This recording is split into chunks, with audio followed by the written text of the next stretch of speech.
everybody. Patrick Connor here, and welcome to the Knuckles and Gloves podcast. We're back with another true crime episode. That means that me and my boy Aris Pina are talking about boxing, history, crime, just all sorts of icky, wild stuff. Aris, are you ready for this, man? I'm very ready. Pat, how the hell are you doing today, man? I'm honestly, I'm excited, dude. I really enjoy doing these true crime shows. Like, I enjoy kind of, I mean, as you know, dude, every time we do one of the history type of shows, I enjoy, I guess, teaching or just relaying the information and all of the crazy stuff that we find out from these stories, and not to downplay them, because obviously the true crime part of it is, for the most part, somebody died, and I don't want to damper it very early on, but that's the whole nature of this show, these true crime shows. So just kind of get ready for it. You know what I mean? Absolutely, man. And like we've discussed before amongst ourselves or just telling other people, these are the stories that aren't really told anymore. You know, like a few of them are very famous. Like there's a lot in any sport, any type of industry, whatever it is, there's very famous dark stories that have been told over and over, and there have been movies and documentaries and books made on them, right? But we try to go a little bit deeper with it, man. Like, you know, there's a lot of stories out there that haven't been told, whether they're good ones or not, but they're interesting nonetheless. And since they're involved in boxing, it's up to us to really put it out there in the forefront. And this is one of them. So, And also, I think telling the stories, it's not just we're taking the care not to tell the stories like a couple of assholes, and trying to exactly. put them in the proper context, you know, the Humanizing these social people. and Yeah, socioeconomic yeah, context. So you know, that's what we're here to do today. And actually, this episode was totally your idea. I knew kind of this story, but only because I think you had told me it. So, yeah. I mean, honestly, and this is the kind of thing where, like, if somebody were to ask, well, how do you guys come up with ideas for this, for these episodes that you're doing for the true crime stuff? I'm gonna tell you straight out, like 8 out of every 10, like 80% of them is like, Eris hits me up and says, "Hey, dude, I remember this 1994 Ring magazine. Somebody mentioned blah blah blah." And I'm like, "Okay, let me look that up." And sure enough, it's like some just wild story. And this is pretty similar here. Eris hit me up and said something about Reuben Ratman Bell, who was a 1990s middleweight, and his story. Long story short, contendership, fairly well known at the time in the Washington D.C. area, and winds up getting gunned down just as his career seems as if it's going to take off. So It's crazy, man. So we're going back now to the mid 90s, to the mid to late 90s. All right. And at that point in time in boxing, Washington, D.C., the D.C., Maryland area was kind of a hotbed for boxing, I would say. Would you agree? I mean, they yeah, had a lot going on for it. You had, as champions, you had, for example, Mark Johnson, Sharmba Mitchell. Off the top of my head, Mark Johnson, Sharmba Mitchell, William Joppy, Keith Holmes. Those were four guys right off the jump. And then for contenders, you had guys like Daryl Coley, who was a top welterweight contender who was featured on television often. Jerry Ballard, who was a heavyweight, not quite top contender, but a French contender on the verge of being one before he had an ill-fated end. And then the man we're about to discuss today, Reuben Ratman Bell, who was a middleweight back then, who had a lot of promise, but his career, like you just mentioned, was kind of cut short because of circumstances that happened that we're about to get into. But the story of how that happened and how it got to this point is crazy. Like, this is, you know, not so much his boxing career. His boxing career now, well, the way his story plays out, his boxing career almost plays second fiddle to what went on with him on the streets and everything like that, how he grew up. Like, it's a very, very complex, interesting story. And because his death occurred, or, you know, over 20 years ago now, it happened back in 1998. His is a story that's been completely forgotten. I mean, if you're into boxing and you were a big fan back in the 90s, you probably heard his name because he was featured on TV a couple of times. And his murder, then the circumstances surrounding it, did garner a little bit of attention at that time too. So you probably read about it in the magazines. But if you're an average fan from that since then, or never really thought about it, chances are you've never heard of him. So that's why we're going to talk about him today. Washington D.C. Um, again, I guess this is just kind of the part where I get into a little bit more of the non-boxing stuff. Just to give some background, Washington D.C. in the 1990s, like a number of other quote unquote urban areas, basically big cities, uh, places that are, you know, away from the suburbs and the country and shit, more or less, was one of the cities in the 1990s, or the areas in the 1990s where crime really skyrocketed in the early 90s. Like, you look at like murder statistics, for instance, and they in the early 90s just totally almost jumped exponentially. There's a whole bunch of reasons for that. Obviously, there's in the 80s, and the the economic situation in the 80s, and the disparity between rich and poor that continued to widen in the 1980s. You know, just it didn't really stop in the 90s. And in quote unquote these urban areas, a lot of places were experiencing uh serious deterioration. Washington D.C. had a number of really bad neighborhoods that had been basically uncared for a long time. And so Reuben Bell had grown up. That's the funny thing about this whole story, is that he did not grow up necessarily in poverty, is that he came from a kind of more middle class neighborhood and family where he was well provided for. He did not necessarily grow up in want or need. He had a family that loved him. There wasn't really any sort of missing piece in his life that would seem stereotypical, or that would be easily identifiable as something like, oh well, that's why he got into crime, that's why he turned into a bad guy, or something like that. That seems to be typical of a lot of the stories that, you know, people believe. But he did not. Nonetheless, he chose to hang out in a lot of these bad areas in Washington D.C.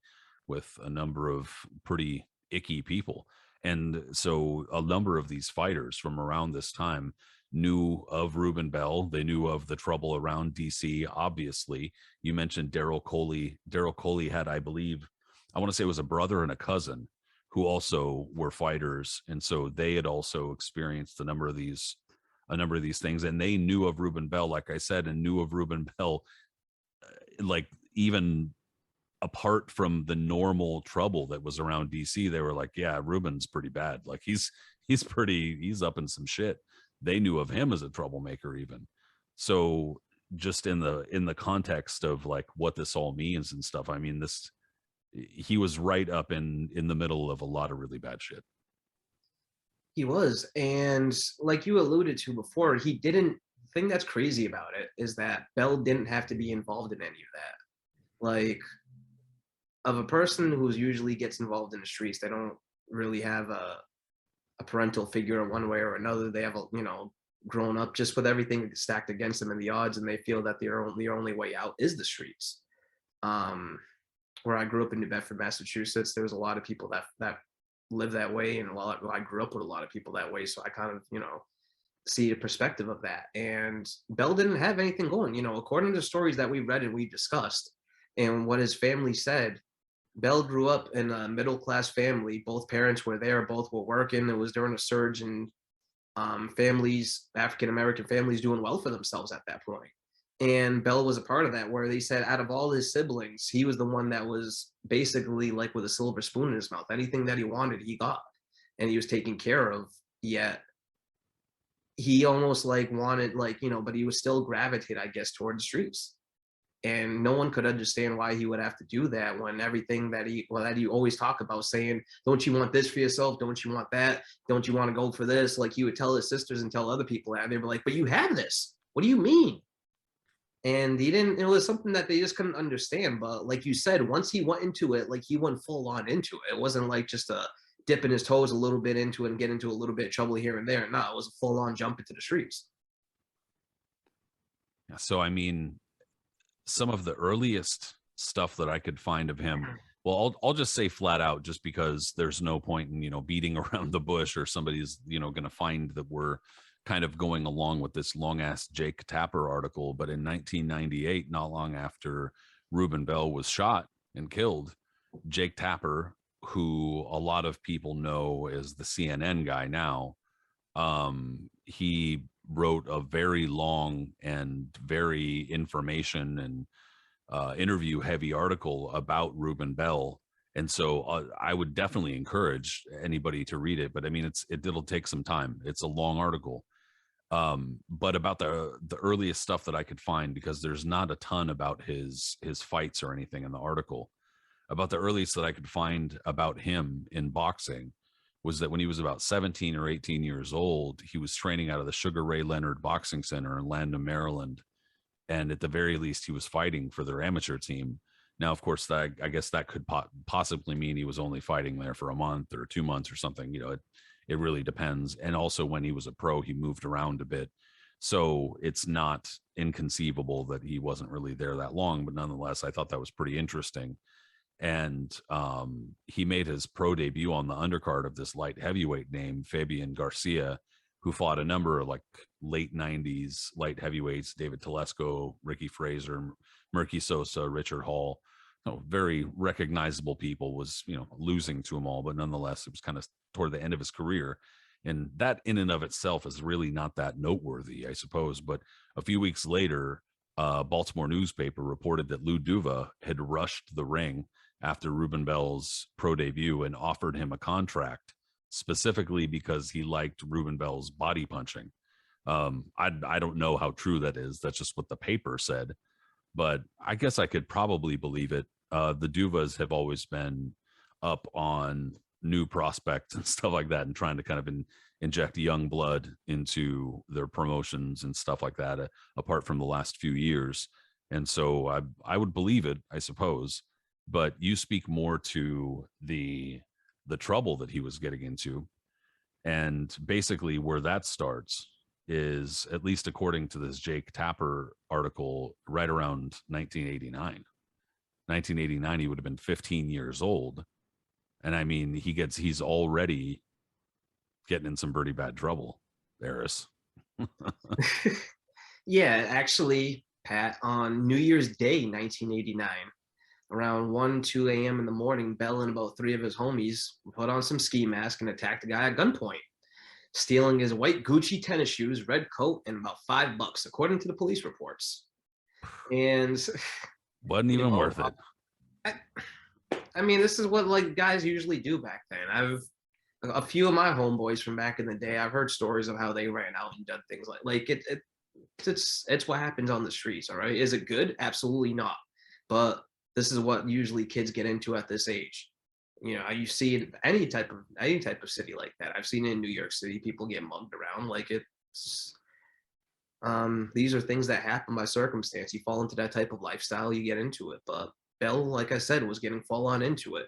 And as I mentioned before, his family just didn't kind of understand it. But he was already at that point. Bell, at some point, I guess he was maybe annoyed from being doted over. He didn't like the fact that he didn't feel he was enough in the street, that he wanted to be, whatever it was. But he told his family that he didn't really belong to them. He didn't feel that, and that he always used to tell them, "I need to be rich. I need to attain more for myself. Don't you want this? Don't you want that?" And they were telling him, "Sure, but you have people you can look up to do that." Like, he had an older brother who was in the army and was went to school and was doing well for himself. The rest of his other siblings were doing well for themselves.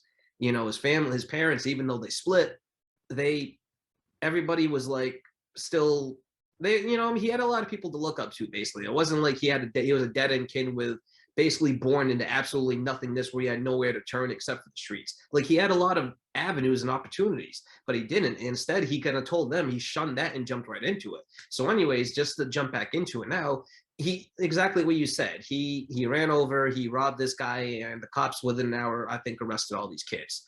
And they found a gun, and like you said, Bell had just turned 15, and that was around his first brush with the law. But it wouldn't be after that, because soon after that, he got into a gang called the Glass Manor Crew. And those were kids, neighborhood stuff. They go around robbing people, dealing drugs, and doing other, goofy activities. But as he was running around doing stuff doing drugs and all that, and not doing, selling drugs and doing things of that nature, that's when the boxing started. Because when he got into boxing, it was from street fights. Bell was a notoriously good street fighter. That was one thing he was really good at, and he was known for having a packing up. Apparently, from everybody that knew him back then, he would wallop dudes on the street with one punch. And it was just easy for him. Like anyone they fight, he would just kind of one hitter quitter them, Tommy Hearns them, if you will. And because of that, he figured to himself, hey, if I can knock dudes out on the street, I'm sure I can translate that into becoming a boxer, as a lot of people do. Yeah, You already know that. That seems like the normal story for a lot of guys. Hey, you know, I knock everybody out on the street. If I knock this motherfucker out, I'm sure I can go in there and knock anyone else too. Usually, when that happens, the person that usually like knocks everybody out on the street goes into the gym and gets his ass whipped rather quickly. Bell, to his credit, actually turned out to be a pretty good boxer.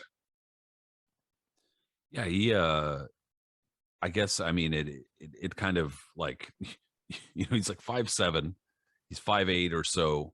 So he's not super tall, like not tiny, but he's not super tall. And he's topping out at like 160-ish or maybe a little bit more than that. So he's not a very big guy. And Mm-hmm. according to like this Jake Tapper article and some others, basically it was seemed to be a situation where he may have been underestimated on the street because of his size, so he was just blanking fools out because proving himself or whatever. I don't know. That's how they described it, or that's how they kind of like attributed it. But regardless, he developed a reputation and tried to take that reputation into a boxing gym. And so you mentioned the Glass Manor crew, and that's because there was this section just south of DC or main DC off of the Potomac called Glass Manor, one word. And apparently that's where they used to wind up hanging out. And he didn't live super far away, but he lived like in a different part of town. I think it was like Hillcrest Heights or something like that, where it was not nearly the same kind of trouble, but they used to hang out in this troublesome neighborhood. And so he took himself to the gym nonetheless. And according to the guy who ran this gym, Reuben Bell had talent, but that he had a chip on his shoulder and thought that he could do much better than he could, and wound up having to learn the hard way in the gym that it took work, that he wound up he was going to have to really work at it. And it wasn't like in the street where you could just blitz somebody. And in any case, it's kind of crazy to think about that he was carrying on his fight career, like you said, but then also at the same time still getting into trouble. So then you wind up in 1991, the next time that he's mentioned as getting into trouble, he's arrested with a friend in Oxon Hill for possession of crack and a gun. And so he would have been only like 17 at that point, and already, with possession of crack, that's, I think, in the early 90s. I I think definitely that's, would carry a sentence or yeah, maybe like a felony. I'm pretty yeah. sure that's like an automatic felony. So I mean, that's not good. And then in 1993, he flees the scene when police find weed on him, and it just like devolved from there. He kept getting into trouble, and he also, that was exactly the time when his career was starting.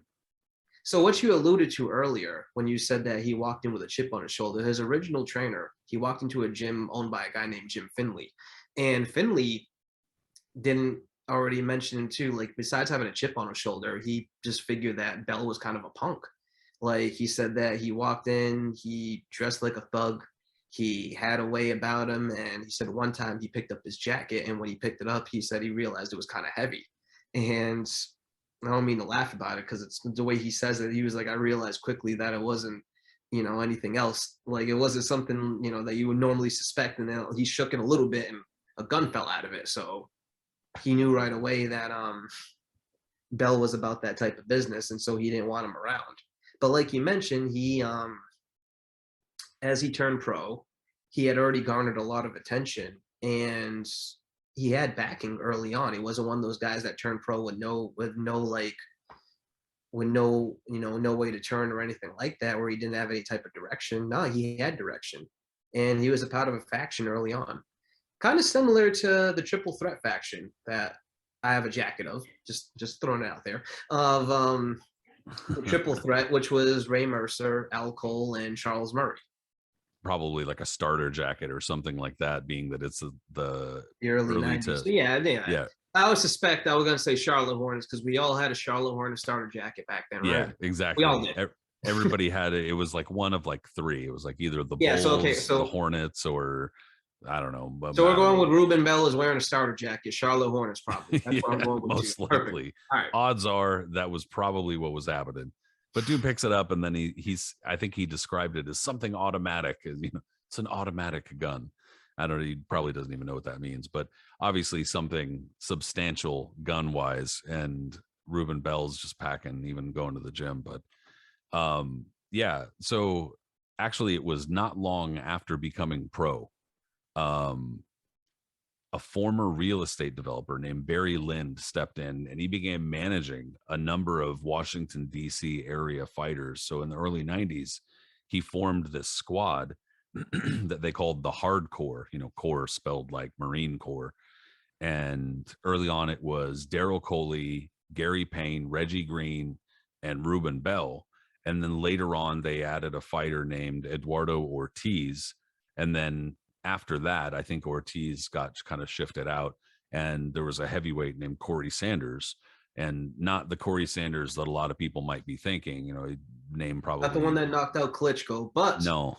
this one, Corey T. Rex Sanders, who was a gargantuan individual in himself, Yeah. his nickname, did have a bloodbath with Andrew Galata on one of the later episodes of Tuesday Night Fights. And Absolute bloodbath. because of his size, I mean, he was like 6'9" or It was something like that. huge. He was a large dude and just a big guy too, like big head, no neck, you know, just a big Yeah, dude. yeah. And I think because of his size and because he had some amateur experience and whatnot, he would get called in to spar with a number of different fighters because of that. You know, like when it's just like when you're automatically going to be on a list if you're like of a certain size, Mhm. especially if there's a famous fighter who's fighting somebody bigger or something, you know, like, oh, we need sparring for somebody who's the same size, you know, et cetera, et cetera. So long story short, Corey Sanders had been a sparring partner for a number of different people throughout his career. Not at this time. This was still pretty early on when he was like more of a prospect. But that If you heard of Corey Sanders, and you're listening, and if you can't, and if you probably heard of Corey Sanders, it's because he was a part of that very infamous Mike Tyson pay-per-view where you paid to watch him spar, and that was Corey Sanders, the sparring partner. Yep. And that's another sparring thing where you might know him from. And he at the time had just like a no good eye. His eye looked awful. And anyway, yeah, he wasn't the guy who knocked out Klitschko. But also another way you actually might know him is because he had a fight with Deverell Touch of Sleep Williamson on, I think it was Friday Night Fights, and Williamson gave up like 110 pounds or something like that in the fight, wound up knocking out Sanders. But like I said, by that point, Sanders had like an eye issue and I think couldn't literally see out of one eye. But this was again more when he was younger, and it was when he was like a prospect when he was with this guy Barry Lind and the hardcore in out of Oh, DC. he beat Moskayev. Well, to be fair, I just had to look that up. For some reason, I kind of remember that. I just had to confirm it. Yeah, he knocked Moskayev out. But and right. I was going to say, to be fair, you know, I remember Lance Whitaker slapping Moskayev to sleep too. Oh yeah, he did. Yeah, he was like pap pap pap with like a couple slappy things, and I remember Moskayev Just dazed went on to the canvas, sleep. looking up like, where, what? I mean, Yeah. I'm not trying to talk too much shit here. But it was bad. But so this guy Barry Lind, though, he was actually, I mentioned him, and I mentioned this also because he just died about a month ago. I didn't know this when we planned to do the show, and I looked it up, and he had died just about a month ago. How and why, I'm not 100% sure, but in any case, he was a guy known as King of the Hill around DC because he developed properties or owned properties around Capitol Hill in DC. And not long after his involvement with Reuben Bell's career, a woman named Barbara Wilkerson, she was also a real estate veteran. She was like the vice president of like the real estate association or something in DC. She joined the team as it were, kind of, I guess, presumably to help funding And she also joined us some capacity as a promoter because she was named Promoter of the Year by the NABF in 1994. So again, that's another just kind of portion about a crazy portion of the story, is that it's not like Reuben Bell had no backing. It's not like he had nobody behind him or a Mhm. bunch of nobodies or nobody with money or something. He had funding, he had money, he had a team of people who were like business people too, who wanted to be involved in his career. And so kind of circling back just slightly to the Duva thing from his pro debut, one of the reasons why Duva said he didn't get involved is similar to that first trainer. He recognized, supposedly, that Reuben Bell was a troublemaker, or that he had gotten into a lot of trouble and that he was not yet out of that portion of his life or whatever. And he made a comment to the effect of, like, if you have friends, what are you going to do? Like, do you just get rid of friends? And the answer is usually no. It takes a while and you can't just go away from friends, so I'm not gonna take a chance on that right now. And so That's that's that's the same story that a lot of guys have said over the years. Like that actually just gave me a flashback to another fighter who was murdered, who had potential early on in his career. That was Leon Spinks's son. Um, yeah, Leon Spinks's kid, Leon Calvin, for example, was his name, and he said almost the same exact thing, because it was either his trainer or his manager was telling him, you need to stay off the streets, you need to stop going to these parties, you need to, like, yeah, you have something going on with yourself, you have a career. And he literally told him, he said, listen, he was like, it's not, Mr. Am, it's just not that easy. He was like, I can't just give it all up right away like that. Like, it takes time. I can't just break away from these people. But just to add to your point, that's exactly true, man. It's crazy to think that, like, it's not easy for someone just to automatically, all of a sudden, they're gaining attention, they're doing well with their career, just to give up completely what they had going on before this, because there's always going to be a pull for them to come back to it. Yeah. And I mean, I guess that's the kind of that's the conundrum of it. That's the paradox, whatever you want to call it, is that it doesn't make sense. It doesn't make sense that somebody with so many opportunities would Yeah, squander so them. But Barry that's Lindy would talk to him. His man, the one that would end up becoming his manager, was discussing with him earlier, because he was concerned with his outside activities in his life and what he was going on to. And he would tell him, he was like, listen, I that's not me. I don't understand that life. This is what I can offer you, and, like, we need to you need to figure something out here. Like, what do you want to do with yourself? Do you want to, like, stay over there, or do you want to actually try to make an opportunity and go with this? And Reuben Bell told him, listen, I'm leaving all that behind. I want to, like, make a go of this, and let me see what I can do. Because these guys saw his potential. Like you mentioned, the Duvas, everybody else did. This kid had ridiculous power. There's not a lot of footage of his fights, but he was knocking cats out left and right. And everybody that he was fighting, he was flattening. So, and even though, if you look at his record on BoxRec or stuff like that, you're going to see, like, the guys he fought and be like, well, look at his opponents. They couldn't have been those good. But it wasn't so much that what he was doing in the ring as a pro fighter, so much that what they were showing, people were finding his potential in the gyms and other stuff like that, like his amateurs and other stuff. Like, Bell had God-given power and real true potential that a lot of people saw that, something, if he can keep his head on straight, he can really go far in this.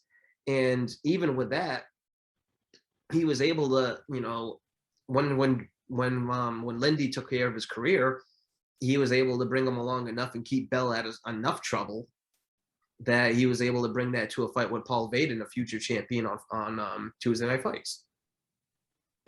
And I feel particularly qualified to speak on Paul Vaden, considering he's one of the few San Diego fighters, and I'm from San Diego. Everybody from Absolutely, San man. Diego, It's one of your dude, homeboys. like everybody from, and actually I only found out somewhat recently he went to my high school. I didn't even know that Did you shit ever meet Paul until, Vaden? no, I never did. And I was like, what? Interesting. He went to Patrick Henry? What the fuck?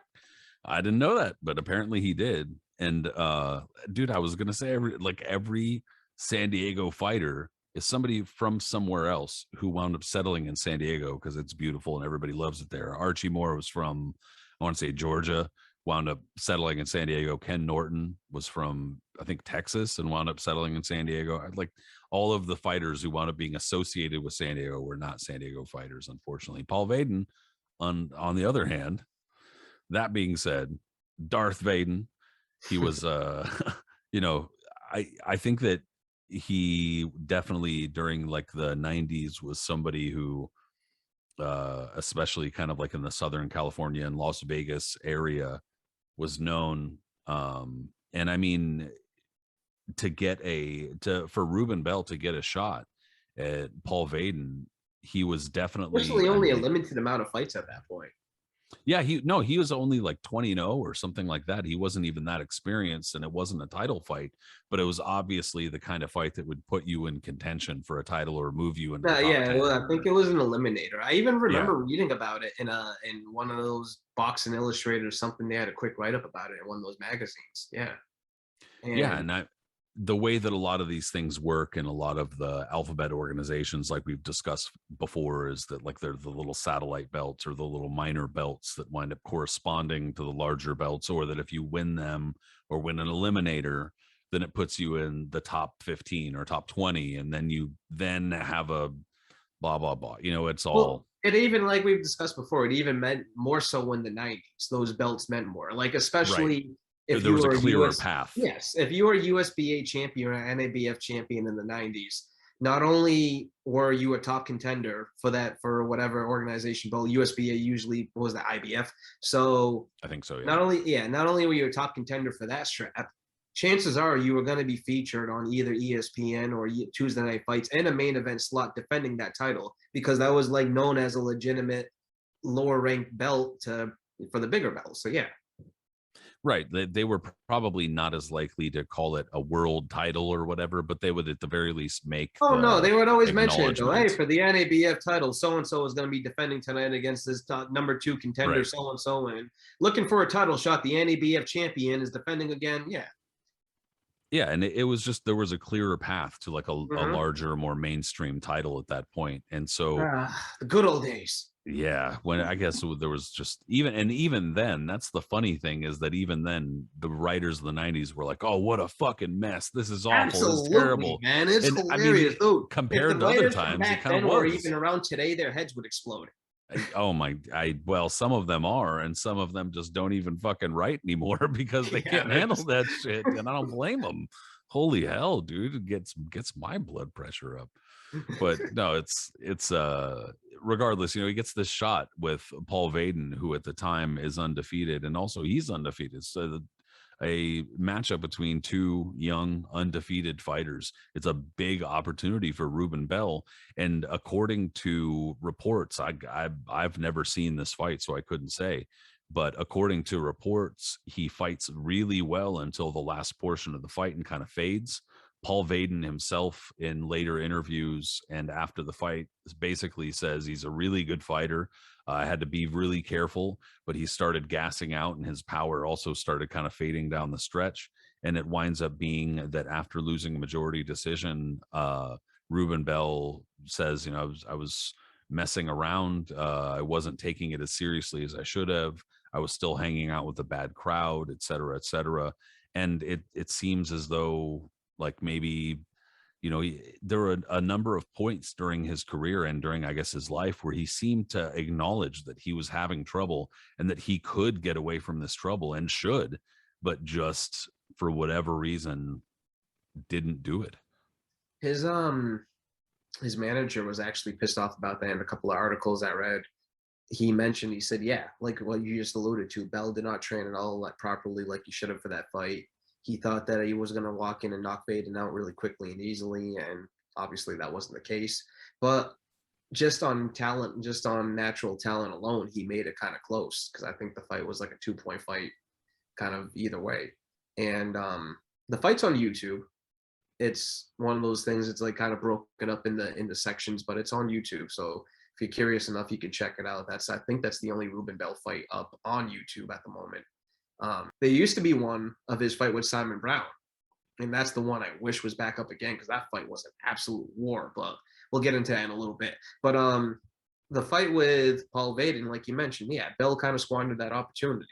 But something interesting to mention is that Vaden, like you said, he was like, Bell kind of pettered out after a while, and he was like, I was able to outbox and whatever. But he also noticed something too, was that Vaden said that Bell, he did notice that Bell carried an entourage with him. And he said that a lot of his boys from DC and other areas that were being really rowdy came up and started acting a fool at the fights and stuff. And Vaden said something to the effect of he was like, I have homeboys too. He was like, I just keep a distance from them. Yeah, I remember reading that in that article, and I mean, even the other fighters were like, "Man, that guy's pretty hardcore." Yeah. And when you get that from a lot of fighters, especially ones you're like training with who probably come from like similar backgrounds and other like that. And when people that's almost like the Jeff Sims effect. When people just like kind of like, bruh, I like you, but you're just a little too much, man. I'm sorry. And just gotta back up. That's heavy. Yeah, you're gonna get me killed one of these days, man. Like, I can't yeah, I can't man. hang out Like, with I you. mean, you attract lead, bro. I just can't be hanging with you like that, you know? Yeah, I can't hang out with you, man. You're gonna get me killed. But it Like, I was like you, but I just can't hang with you. Yeah. That's what my dad told me as a kid. My parents never shied me away from anybody or tried to hide me from like schools or whatever, but they always told me, they were like, be cool with anybody you want to be cool with. He was like, just know you can be friends with them, but you can't hang with them. And I never forgot that. I understood what they meant by that, you know? oh man. Oh, I mean, and this is just it's a really crappy example, unfortunately, of like a guy spiraling. Yeah. So we kind of mentioned the trouble that he was getting into earlier. So this was the Paul Vaden fight, just to be specific, was in May of 1995. But in 1995, he caught charges for assault with a dangerous weapon, theft, and felony threats.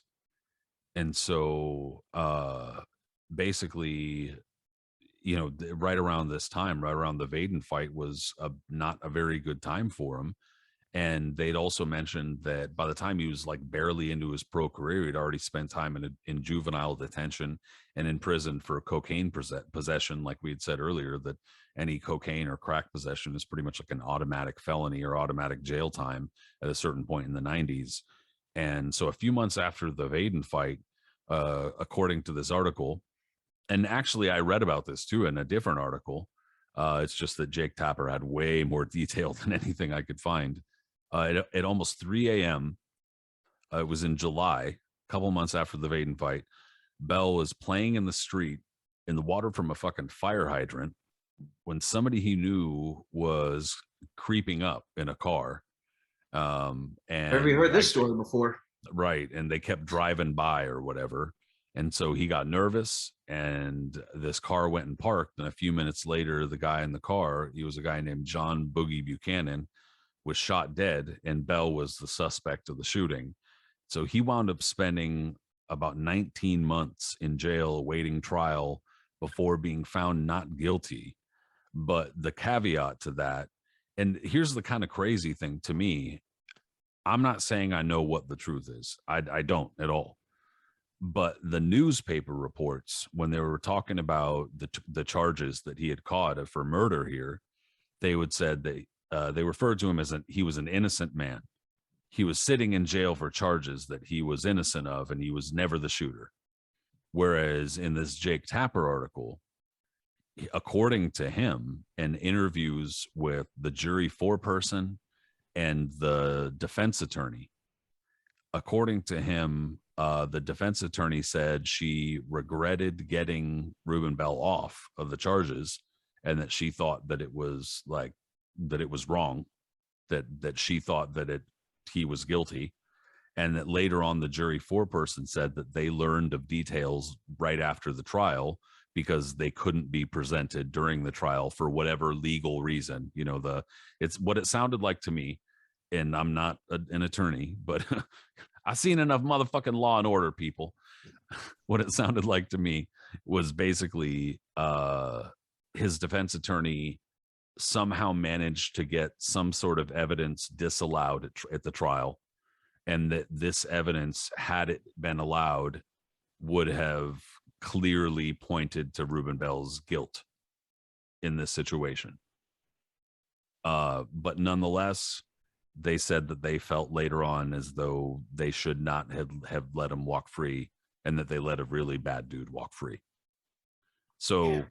I'm not saying I know the truth. Again, I have no I wasn't idea. even aware of that one. Without, I mean, I knew of the whole hanging plane in the fire hydrant, car driving by, dude ended up dying after that, but all the circumstances from it is pretty it's pretty wild. Like it's pretty gnarly.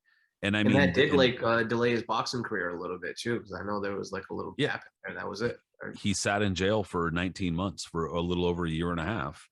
So he literally sat in jail waiting to be tried, waiting charges, and they wound up being found not guilty. So I guess he had a good defense attorney. Whatever happened, the defense attorney did too good a job or whatever. Um, well, anyway, so I again don't know what happened. So here's a crazy clip right here. I should put it for the ear, this comment. That I just brought up for this article, because I was just like, let me check this out again. The U.S. Attorney's Office painted Bell as an out-and-out menace to society with a big ego problem.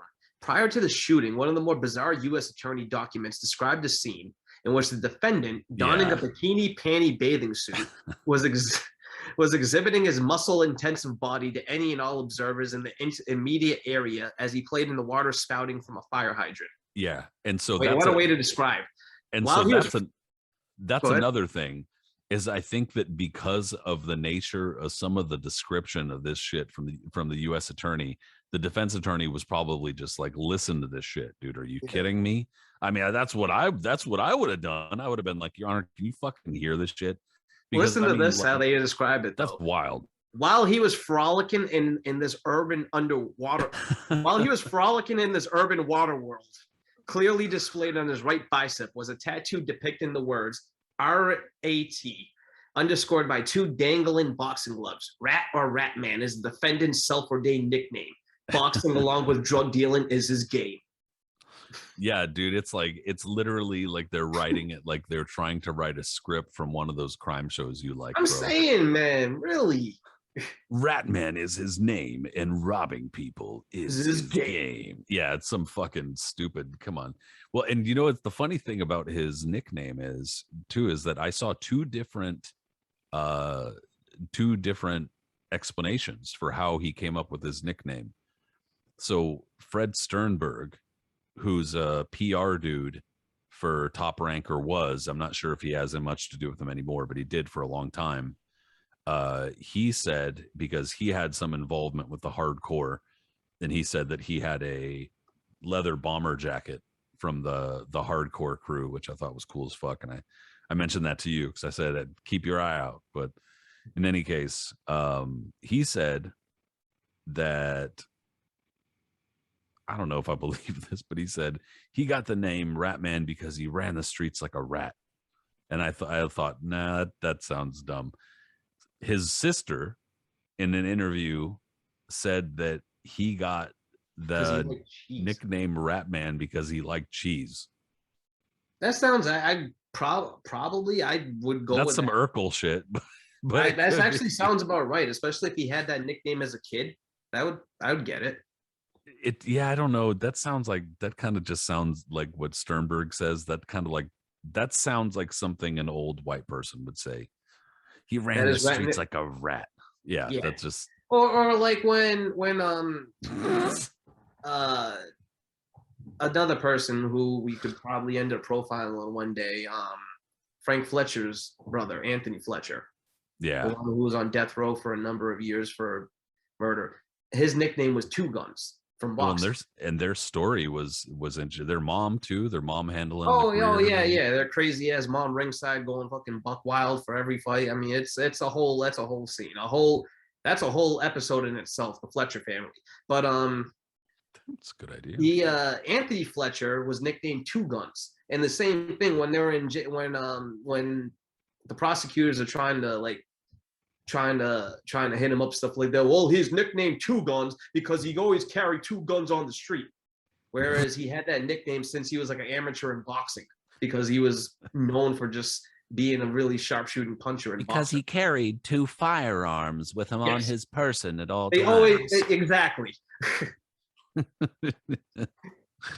Oh God, dude. Yeah. It's like I said, it sounds like some old white person shit. So I'd probably sooner believe the cheese story personally, but whatever. No, in case Fred Sternberg winds up listening or watching this, peace, bro. No worries. I'm just saying it sounds like bullshit, but regardless, the crazy thing, and I guess a kind of good thing about being incarcerated for 19 months and awaiting trial or whatever was that, according to him, according to Reuben Bell, that time, because he said he was looking at 35 years for murder, he said that that time, since he was expecting to be found guilty, he kind of made peace with it and said he was going to turn his life around. And so when he wound up being released, he did, according to some, turn his life around. And he wound up actually going to Lancaster, Pennsylvania. So he got out of D.C. in 1997, not long after getting released, and he went to go train in Lancaster, Pennsylvania, with a guy named, sorry, let me pull up his, Barry Stumpf, Stumpf, an older gentleman. And there's a few photos, like I generally do. I'll try to find some good photos to post with some of the please listen to me posts about the podcast. But there's some good photos of Reuben Bell standing with this trainer, and he's like a conditioning coach too. And Barry Lind, or Lindy, however his name was said, he was a fitness expert, or like a fitness guy who liked to stay in shape, but also had many years before that been an amateur fighter.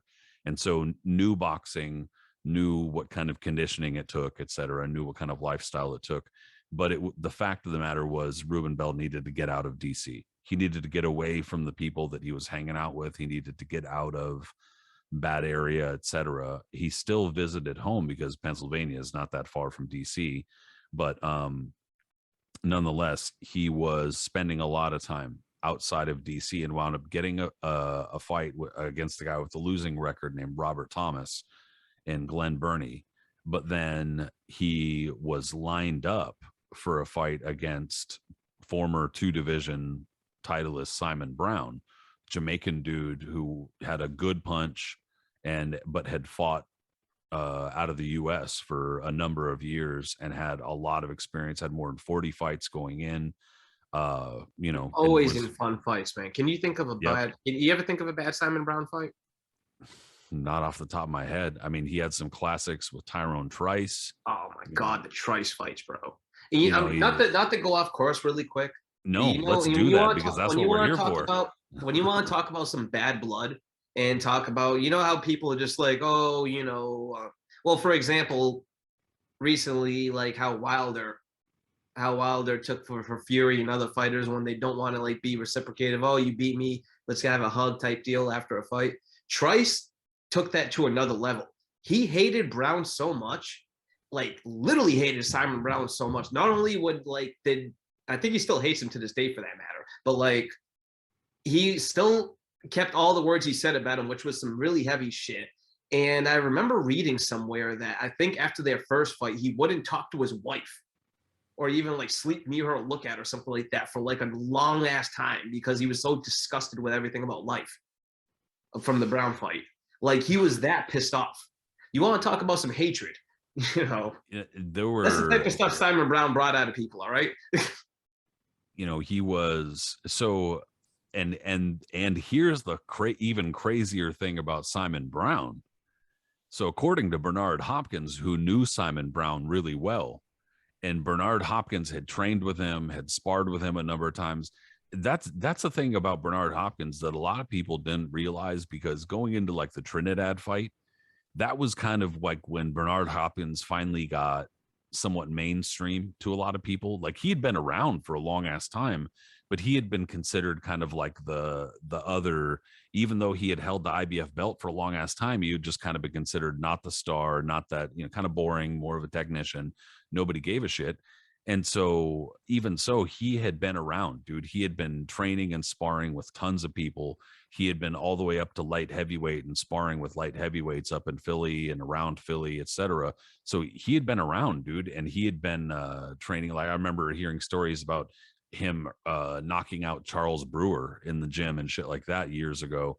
And I don't even know if that's true. It was just it rumors. Probably is true. I'll tell you something, bro. I'll tell you something else too about Hopkins. We're going way over a decade decade ago over here. But when I first moved to the city, New York, I used to frequent a bar called Blue Room, which was kind of a divey bar off of like 60th and Second Avenue, close to the Upper East Side. Anyways, when I used to drink over there, I wish I remember this dude's name, but there was a guy I met one time. And when I say I used to get, I'll totally admit, I used to get absolutely hammered there on Thursdays and Fridays. But I was like, I'm a friendly drunk. Like I become really cool with a lot of people. Like I'm not like one surly or anything like that. Like everybody ends up liking me. So I forgot this guy went up to the jukebox and put on some 80s tunes that I really liked. So I like complimented him on it. And we started like talking a little bit. And I could tell right from the jump that he was kind of like a street dude, but like serious. And we're talking. Before I knew it, he told me that when he had spent time, and he was from Philly, he had just got out of jail not too long ago, but he found out I was in the box, and he told me he was in the joint with Hopkins. And I was like, really? I was like, you spent time with B-Hop? And he was like, yeah. And he told me a couple of stories, bro, how like Hopkins just knocked out a couple of dudes, just laid them out or whatever it was. But he said that Hopkins had respect with everybody in jail. I'd believe it, dude. Yeah. Hopkins ain't really the type of dude that's got a lot of play in him, dude. I'm not gonna lie. No. He said that Hopkins was like highly respected when at that joint. Really I 100% believe it, dude. And so the reason why I bring up Hopkins too is number one, Reuben Bell winds up getting lined up with a fight with Simon Brown, and the winner gets to take on IBF middleweight champion Bernard Hopkins. But on top of that, because Hopkins knew Simon Brown, he said in a few interviews around the time, he's like, look, I know a lot of guys around the middleweight division. I know a lot of guys from around this area. And let me tell you something, Simon Brown's quiet. He seems like he's like unassuming, but this guy is a motherfucking hungry animal. And he's like, you get him in the ring, and this guy is a goddamn animal. And that's how that's how he was describing Simon Brown. So if that's Bernard Hopkins saying that about somebody, and so Simon Brown was already a veteran at this time, he had like 45 fights or something. And so a lot of people were considering Simon Brown washed, like the guy's done. It's the late 90s, like he's already been, since like the 80s, he's been around, he's done for.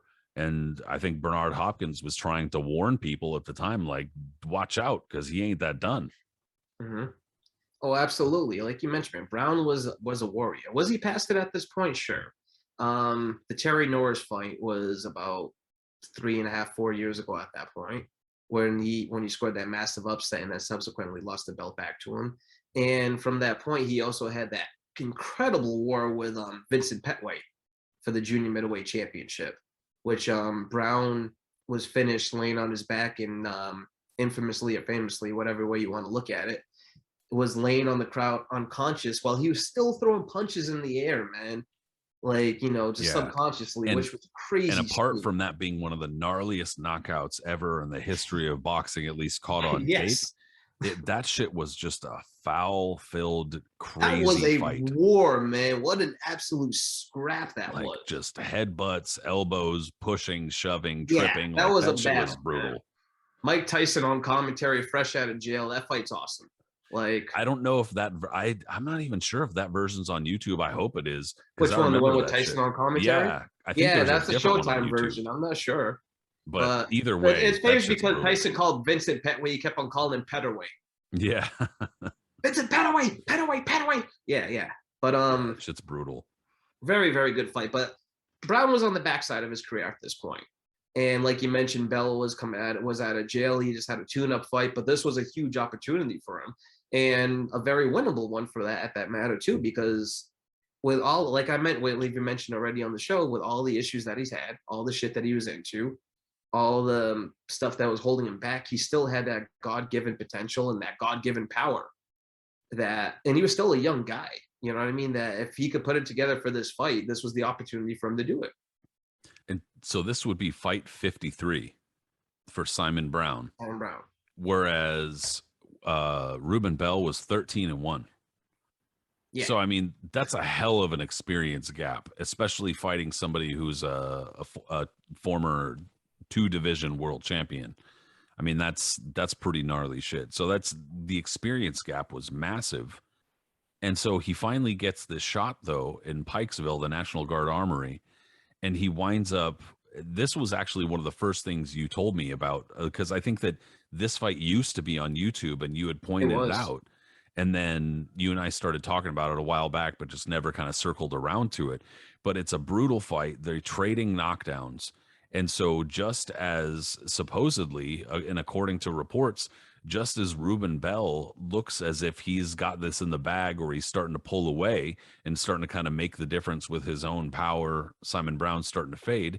He quits after the 5th round, saying that he broke his right hand. And later on, supposedly, he told his trainer and manager that he had gotten tired and that he had nothing left and started, like, just panicked. I could see panic from that for sure. Sure, absolutely. So the fight's on Fox Sports. Like you mentioned, this is the biggest stage for him. Fight was on Fox Sports against the biggest high-profile opponent of his career. And Bell, like you mentioned, man, it was an absolute war, bro. One of those things, as Lee Groves greatly coined, a closet classic, right? And back and forth, man. It was just a vicious, vicious fight that Bell was getting the better of. He dropped Brown early. Brown dropped him as well, but it was back and forth. But Bell generally was like winning. It looked like the tide was going toward Bell. And Brown, also obviously had that reserve and was still like coming on, but it was just a back and forth fight that Bell, being the fresher fighter and being the younger guy, you thought he was gonna have a chance. And then when it ended, it really did make no sense, because if you watch the fight, right after it ends, like both announcers, I believe Barry Tompkins was on the call, well, along with Rich They're Murata. like, what happened? And yeah, they're completely shocked. They're like, Reuben Bell, stop! Like, he's retired on his quote. Like, they're completely shocked by what happened. They're shook, as everybody else is too. And Bell cited, like you mentioned, a broken hand. He said, he broke his hand. He went through that. And when he mentioned with Rich Murata in the post-fight interview, he was like, yeah, I broke my hand. I messed it up. I forgot what round it was, all this other stuff. I'll be back though, yada, yada. And no, it was because he was deeply exhausted. He completely fell apart. He was really, really fatigued. He had nothing left. And like you said, he was afraid of what was going to happen in the subsequent rounds because he had no energy, like absolutely nothing.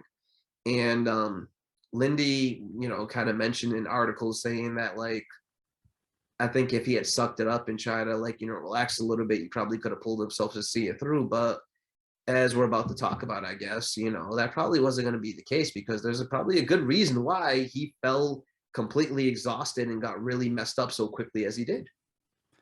Yeah. So not too long after retiring after the 5th round in his corner against Simon Brown, who went on to get a shot against Bernard Hopkins and lose. Yeah, man, that was one of those first late night HBO boxing after dark shows.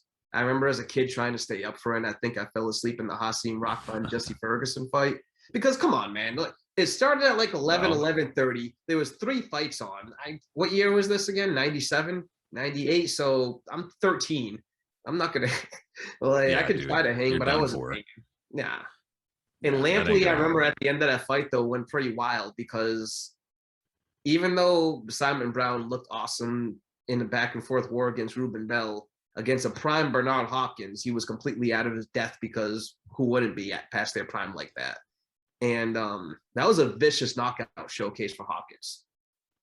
Yeah, and at that point, Hopkins was definitely the executioner for sure. And he was trying, and he had a chip on his shoulder and a point to prove. And this was like, he was mad. He was going through managers and promoters like fucking hotcakes. Basically just had this old dude Bowie Fisher in his corner, and that was pretty much it. And this was his first time on HBO as an A side, but not the Roy Jones. Yeah, fight. had been on Fox, had been on Showtime, and had not been able to secure any sort of long-term deal that was meaningful or that wound up suiting him. So he took his aggression on poor Simon Brown. Yeah, poor Simon Brown was like, well, I'm dispatching you. But then Reuben Bell's watching this, and not too long after losing to Simon Brown, he says that he started having difficulty going to the bathroom, which I have absolutely no idea, but he had a cancerous tumor in his rectum, and he wound up having to go in and get treatment for this, obviously, and responded well to the treatment, but was in ongoing treatment for this tumor, going in from 1997 to 1998. And so into 1998, you know, this situation that he might not have had any involvement in, where nobody really knows 100% for sure because of all of the shit that transpired afterward, which we'll get into in a moment. But basically, life caught up to him. His past caught up to him. Karma caught up to him. However you want to describe it, he got, dude. So just this was kind of difficult for me to suss out myself. So if you don't mind, I'll just read straight from this article, because it was like it's Dude, almost it's a lot to go through, man. And it's a it like, confusing and situation. not only that, you're gonna, if you're trying to go through it, you have to go way back to like probably before Yeah. it is a lot to deal with. But yeah. So I'll just take a moment and I'll just read straight from here, and hopefully that makes a little bit more sense than me trying to explain it. It's tough. So in any case, these this kind of group that Reuben Bell had run with. So the Glass Manor crew and a bunch of his friends that Reuben Bell had run with had already died or had been gunned down, killed, died in accidents, etc. So all of his friends wind up dying. And he's also involved, according to a number of other people, in kind of just countless encounters on the streets between whomever, while selling drugs, while getting into it with gang type of shit. And so in any case, this in 1994, there was this 19-year-old kid named Tomar Cooper Locker, and he was a public school bus driver in Maryland. And not long after they had gotten into, I guess there was some sort of gunfire exchange with Bell and his friends and somebody else. And so this was probably a regular, somewhat regular occurrence, I would imagine, considering they were all pretty much always strapped. But not too long after this, I'll just start reading now. Soon after, in 1994, Tomar Locker, a 19-year-old Maryland public school bus driver, was sitting in a Mercury Topaz with his girlfriend, 17-year-old high school honor student Keisha Cragg. Cragg, also from Oxon Hill, worked tirelessly at both school and after-school jobs, and her future looked bright until Smith approached them in the car, where Smith was, one of Reuben Bell's friends or acquaintances, approached Locker and his girlfriend in their car, where they were passing the time paging through a high school yearbook. It is unclear if Locker and Smith were friends, but after that day, Locker no doubt wished he had never even heard Smith's name. Suddenly, two men burst out of nowhere, coming at Smith with 45 caliber semi-automatic pistols. They opened fire. Smith was killed outright. Cragg and Locker, in the wrong place at the wrong time, were seriously wounded. Cragg managed to drive the Topaz to Greater Southeast Community Hospital. Her boyfriend was admitted to the hospital, 3 gunshot wounds to the chest.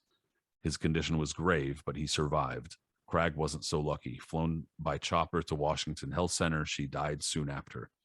Fowler was convicted of the murders of Smith and Cragg, sentenced to life in the Maryland Department of Corrections, Annex in Jessup. Alleged accomplice, and Fowler, also did, like I said, a lot of names. Fowler was somebody else who knew Reuben Bell. Sentenced to life in Maryland Department of Corrections, Annex in Jessup. Alleged accomplice Southeast Williams, his nickname was Southeast, was acquitted, but later killed in a car crash. Locker testified in both trials. The guy whose girlfriend died testified in both trials. In newspaper accounts, Bernard Grimm, Williams' attorney, referred to Reuben Bell as the enforcer of their gang and intimated that Bell, not his client, might have been involved in the shootings of Smith, Locker, and Cragg. The suspicion that Bell played a part in those killings may be why, on Monday, February 23rd of 1998, police apprehended Locker in South Carolina on an Army base for the murder of at the hospital. So the murder at the hospital that we're talking about here, that's referred to in this article, Aris, what's that? To sum this all up, bro, like after this whole murder and everything like that, I think Tamar Locker the way he found out about Bell was it because of the Simon Brown fight? So yeah, like Started first off is because I think he found out that he watched the fight or he caught clips of it. Anyways, this is how usually a lot of people who have sorted past get back, how their trouble sometimes comes full circle, because total if coincidence. total coincidence, exactly, just they end up doing something or whatever it may be that they get it, they end up on television for whatever, for a sporting event, whatever it may be, and it may be their nickname or something, whatever it is, they get recognized by somebody. And it's like, yo, is that so and so from blah blah blah blah blah? Yeah, hey, that actually is. And then something gets exposed from that. So tomorrow Locker, I think it was either watching the Simon Brown fight or hearing about it, and then hearing from there, Ratman, Ratman, Ratman. He just heard that nickname, knew about it, looked around, started fishing around, found out, realized, hey, this is the same dude that we're this is the same guy that almost killed me and killed my girlfriend years ago. It But get bad over at this point, man, because right around then, Bell, and like you said, in February of 1998, Bell had a good prognosis at this point. He was diagnosed with cancer, as we mentioned, but the prognosis was good. The tumor was shrinking. They said they were going to have surgery to remove it, and after that, he can resume training again and go through whatever he's going to go through. So on Thursday, February 5th of 1998, Bell went in for a treatment, for a radiation treatment. His fiance got a call early on saying that he was late, but he was late for other treatments before, so it wasn't unusual for that matter. He showed up when he showed up. I think it was around 11 a.m. He was supposed to show up, so he shows up for that time.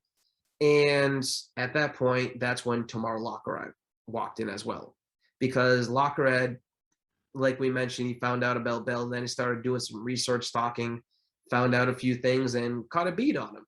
So he started tracking him, realizing when he was going for treatments because he found out he was sick, all this other stuff, and was able to walk in on him. So when Bell was waiting to get his treatment for radiation that day, Locker walked in as well and caught Bell's attention, charged at him with a gun. Someone said that it looked like just like a metal finger coming at somebody, and unloaded a bunch of rounds on him. Not only did Bell get hit, a few other people around him got hit as well, but Bell was the main recipient of everything. And from there, he was rushed actually by ambulance around the corner to the ER section, because it was such a bad hit that they figured it would be quicker taking him by ambulance around the corner than it would be actually by pushing him through a gurney through all of the hallways. But anyway you put it, man, his past caught up with him that day, crazily enough, in a hospital while he was waiting for treatment. well, and so I guess the benefit, where I got to look up some of the court stuff in the court case. So Jake Tapper didn't have the benefit of that because it hadn't happened yet. And so Tamar Locker wound up saying a little bit more, going into more detail about what happened and what he did and his mindset and stuff like that. I mean, it's pretty crazy.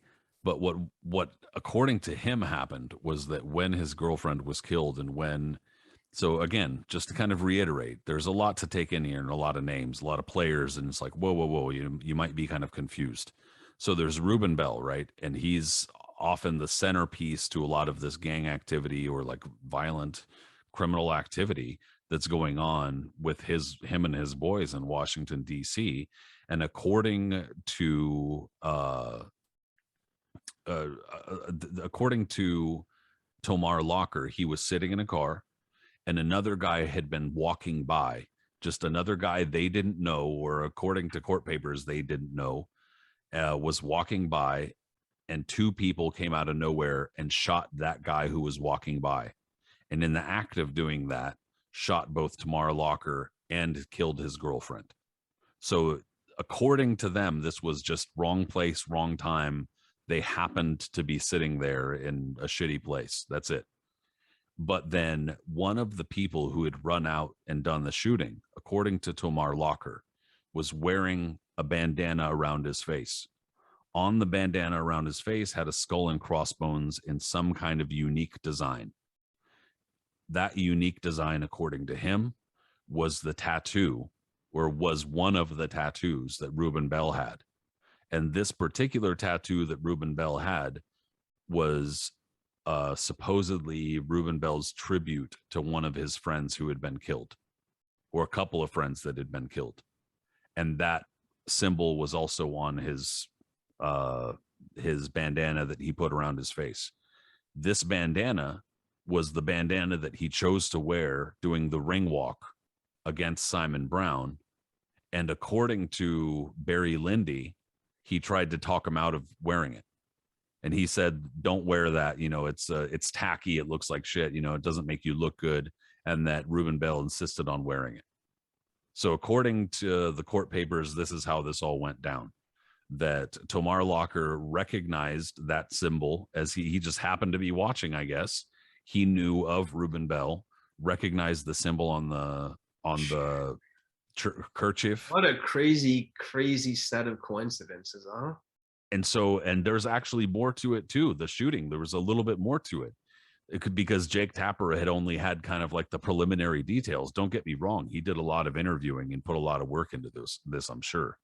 But more came out at the trial. According to Tomar Locker, he basically was in a like PTSD spiral ever since his girlfriend had been killed 4 years earlier, 3.5, 4 years earlier, and that he was constantly reliving it, that he wanted revenge, that he felt as though it could bring her back, and that all sorts of delusional type of behaviors and beliefs that are often associated with really severe PTSD. And basically he said that finally he had seen this show where Reuben Bell's going to fight Simon Brown, sees the handkerchief, and decides he needs to do something about it. According to him, he wanted to go talk to Reuben Bell because he found out in a local paper, they had covered that he had cancer and was getting treatment at the Washington Cancer Institute. And so he says, I'm going to go talk to him, but brought a gun because he knew Reuben Bell was a bad dude and might try to hurt him or hit him or something like that, he says. So he said he went there and waited early and sat in the lobby and intentionally sat right next to the video camera because he said he was afraid and was afraid Reuben Bell was going to do something. But then according to witnesses, like you said, that's pretty much what happened. Reuben Bell was sitting there waiting after he'd gotten there late, and that Tomar Locker just charged him and started shooting. And then also a little bit of the extra out of the court was that he walked over and was like cold as fuck, just shot, pop, pop, pop, pop, pop, yeah. And shot him in the face to the point where his face had to be reconstructed for the funeral, which is, I suppose, a normal thing. But they were talking about that in this paper in terms of the they actually said they take pride in the way they can reconstruct people's faces because, hey, this is DC. Exactly, because they had so much experience doing it. Yes. Is the thing. Yeah, not that's even a direct quote. They said this is DC.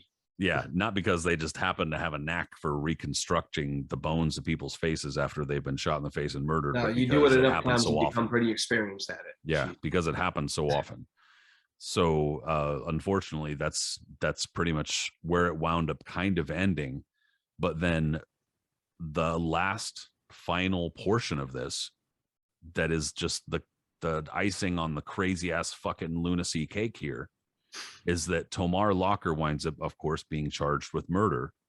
But then not only that, what's that?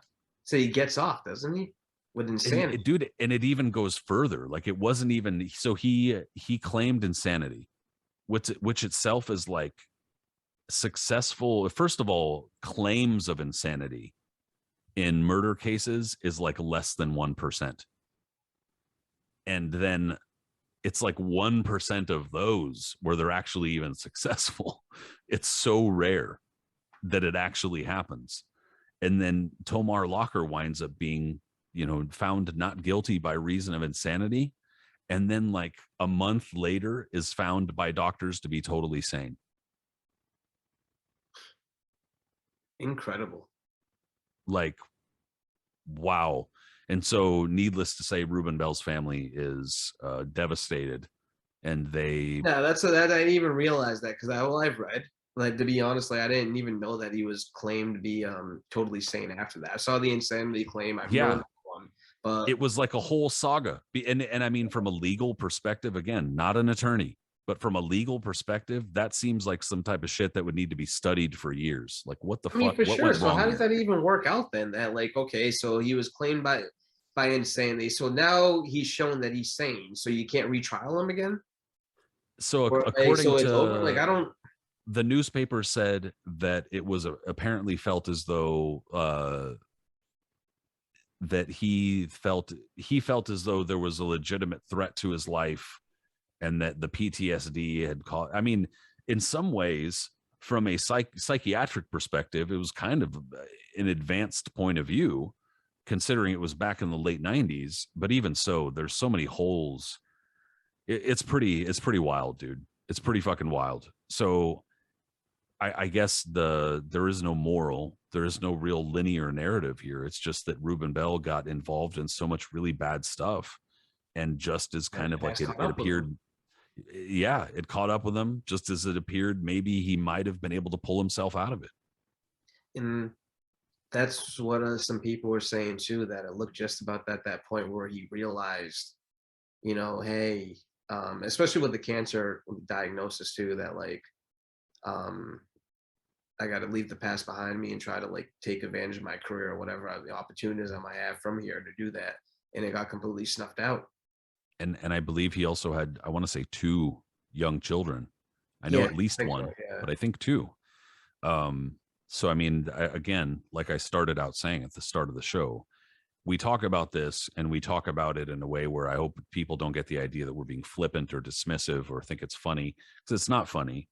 But we have fun researching this, and we have fun reliving it and teaching it, whatever. But we do also like to acknowledge that, like, this is a human.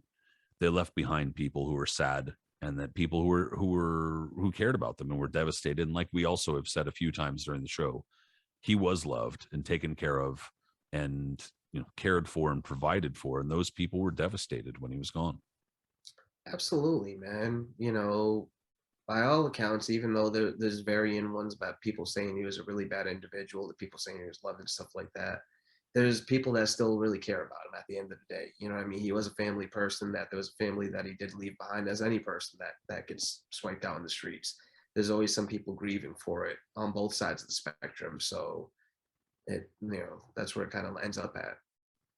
From a selfish point of view too, man, it would have been pretty fucking cool to have a hard-hitting middleweight in the late '90s and early Well, I mean, that's 2000s. what I think about too, is that like Bell was still young, his career was young, he didn't take any really type of punishment. He had extreme power. From watching the Brown fight in the small clips I watched in the Vaden one, because it wasn't that exciting. He had extreme potential. He would have made for a lot of fun fights. Not going to say he would have been a champion or anything like that, because I don't know. Especially the division was getting deep. Hopkins was about to take over completely, and chances are Bell wasn't going to break any of that. But he definitely would have made for some fights. I mean, think of the guys that were coming up around that time too. You had Antoine Eccles, Charles Brewer, like you mentioned. A host of there was a host of other middleweight contenders around that time that that Ratman would have had a lot of good fights with. Yeah, Whether he would have for won or sure. lost, it would have been fun fights. Yeah, and he probably would have figured into that pretty right around that time, with Fox and everything still involved, and like Oh, for really sure. I can invested in the see him middleweight if he division. already had that fight with the fight with Brown. It was as fun as it was, and everything that went with it. He definitely could have. I could see in a couple of years after that, um, if not fight King for would a have signed him or title, something. somebody would have picked him up, or he could have. I could have seen him be like a future opponent for someone. Say like when David Reed and Fernando Vargas were on the come up, Totally. he definitely could have been like one of the opponents for that. And that would have been probably would have been a fun fight in retrospect. You know what I mean? So Yeah, and there was a little bit of a gap that he left, not only in boxing, but specifically in DC boxing, in that yeah, area. yeah. It was definitely a loss. That it's a very interesting era for DC boxing for that whole time period. All those guys were extremely talented. All the fighters then, the champions, the contenders, all of them had a little bit of outside activities too, though, that kind of hindered them to a degree. Even ones that ended up in It's the a Hall of rough Fame, area, like man. Mark Johnson. It was a very rough area, a very rough time. But it was also, again, like I mentioned, a hotbed of boxing. They were featured and they were popular, and that was at the time being, man, they were a dominant entry in the sport. And I'm glad one of the guys that, unfortunately for various reasons didn't get a chance to realize his full potential in the sport. We got to feature him today and focus on him. Yeah, and also I think that one of the cool things, apart from obviously the tragedy behind this, but one of the cool things I hope for nostalgia wise for a number of people who listen is that it was recent enough that they might be able to remember some of it or might be able to remember some of the stories and stuff like that. So it's just a little bit of a kind of reminder. It's always fun to remember fighters who otherwise aren't going to get remembered, especially. Oh, absolutely not, man. I mean, that's what we're here for, bro. We kind of take pride in that mantle. You know what I mean?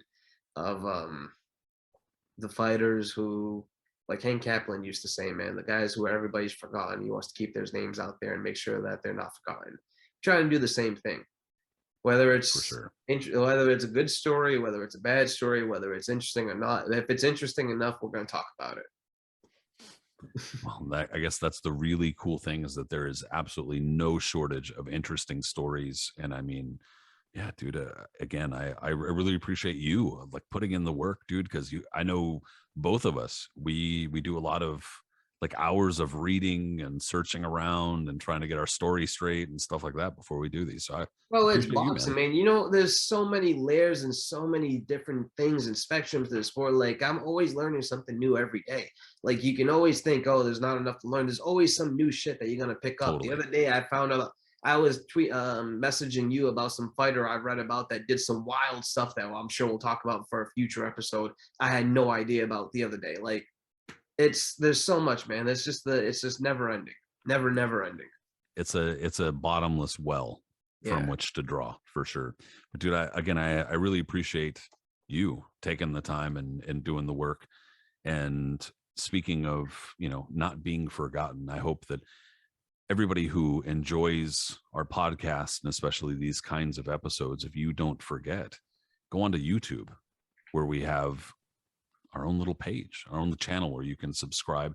And also we're on Apple, Spotify, Google Podcasts, all of those things where you can subscribe to the Knuckles and Gloves podcast. Those are always helpful. But we're on social media as well. So you can follow my boy Aris Pina, for instance, on Twitter at Punch Zone Aris. Follow me, Patrick Connor, at Patrick M. Connor. We're also on Facebook, Instagram, all of that good stuff. All of those things are helpful and appreciated. And Eris, again, I appreciate you, my friend. Hey, man, always a pleasure, bro. This was a good one today. Definitely, for sure. I always enjoy doing these things, dude. So we'll be back. We'll do more stuff. Might have to preview this weekend. We'll have to see, but got a lot of shit going on. Yeah, man. Meanwhile, we'll talk soon, bro. Later. Later, everybody.